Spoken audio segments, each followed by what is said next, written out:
यादव साम्राज्य के राजकुमार राजा बिल्लम यादव बाज। इन्होंने 12वीं सदी में 1187 में इस देवगिरी किले का निर्माण कराया था। बाद में 1327 में दिल्ली के मोहम्मद बिन तुगलक ने इस देवगिरी किले का नाम बदलकर दौलताबाद कर दिया था। चलिए जानते हैं कि इस किले को आज तक कोई भी सीधी तौर पर युद्ध करके क्यों ना जीत सका। क्यों इस किले को छल और कपट के सहायता से हासिल किया गया।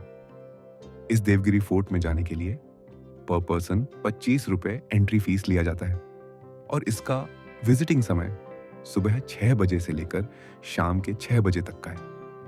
यह इस किले का मुख्य प्रवेश द्वार है, जिसे महाकोट प्रवेश द्वार कहा जाता है।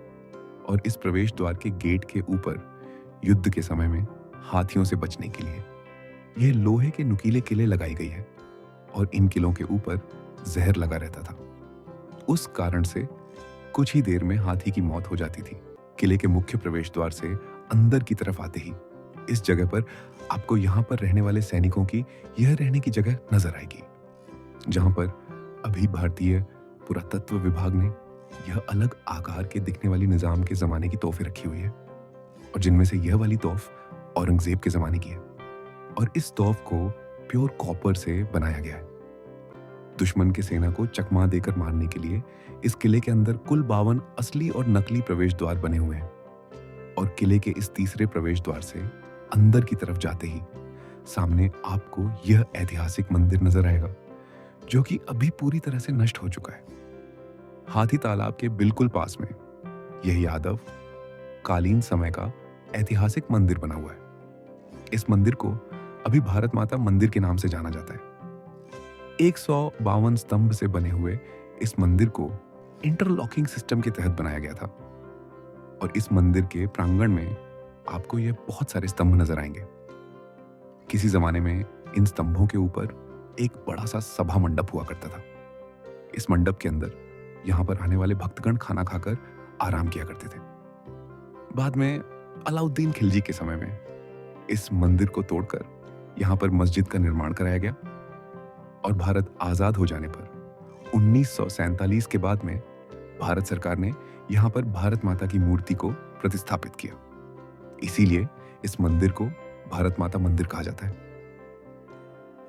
यह है इस किले का 6वां कालाकोट प्रवेश द्वार, जिसे मृत्यु का प्रवेश द्वार भी कहा जाता है, क्योंकि दुश्मन की आधी सेना इस प्रवेश द्वार तक पहुंचने से पहले ही खत्म हो जाती थी और बची हुई दुश्मन की सेना जब इस प्रवेश द्वार से अंदर की तरफ जाती थी तो आगे जाकर उन सभी की मृत्यु होना तय था। इसीलिए तो इस किले को आज तक कोई भी जीत ना सका। किले के अंदर स्थित इस बुर्ज के ऊपर 14 टन वजन की यह मेंढा तोप रखी हुई है और इस तोप के ऊपर पारसी भाषा में तोहफे किला शिकन लिखा हुआ है, यानी कि किले को ध्वस्त करने वाली तोफ।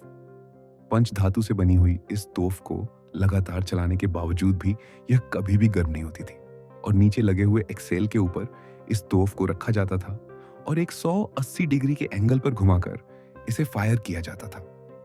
यहां से मुख्य किले के ऊपर तक जाने के लिए 70 फीट चौड़ी खाई के ऊपर बने हुए इस पुल के ऊपर से आपको जाना होता है।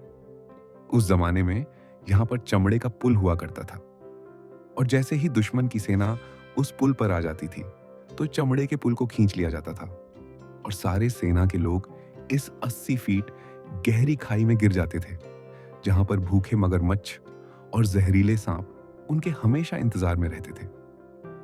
बहुत सारी मुश्किलों को पार करते हुए बची हुई दुश्मन की सेना को किले के ऊपर तक जाने के लिए बने हुए इस एकमात्र प्रवेश द्वार से होते हुए किले के अंदर जाना होता है और यहीं से खूनी खेल की शुरुआत हो जाती है, क्योंकि इसी जगह से इस किले के भूल भुलैया की शुरुआत हो जाती है। यही दुश्मन की सेना इस प्रवेश द्वार के पास में आ जाती। उनको यहाँ पर 2 अलग अलग रास्ते और ऊपर की दिशा से सूर्य प्रकाश नजर आता और यहाँ पर वह पल भर खड़ी रहकर सोच पाती कि किस तरफ जाना है।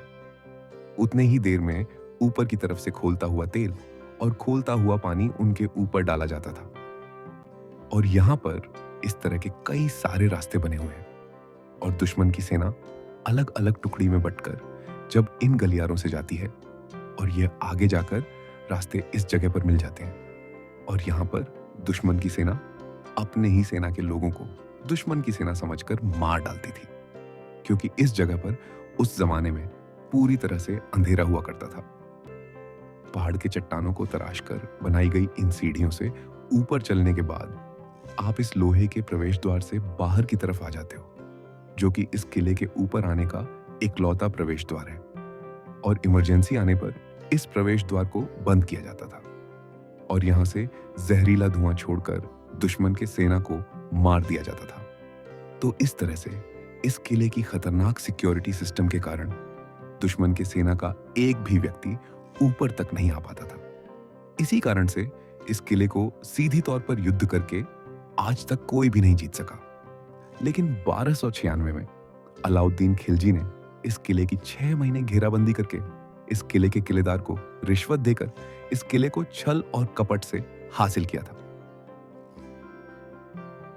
दोस्तों, यही था देवगिरी यानी दौलताबाद, किले का रहस्यमय और खौफनाक इतिहास, जिसकी मजबूत बनावट और खतरनाक सुरक्षा के कारण इसे सीधी जंग में कोई भी जीत नहीं सका। अगर आपको यह वीडियो पसंद आया हो तो लाइक और शेयर जरूर करें और ऐसे ही ऐतिहासिक वीडियो के लिए चैनल को सब्सक्राइब करना न भूलें। धन्यवाद।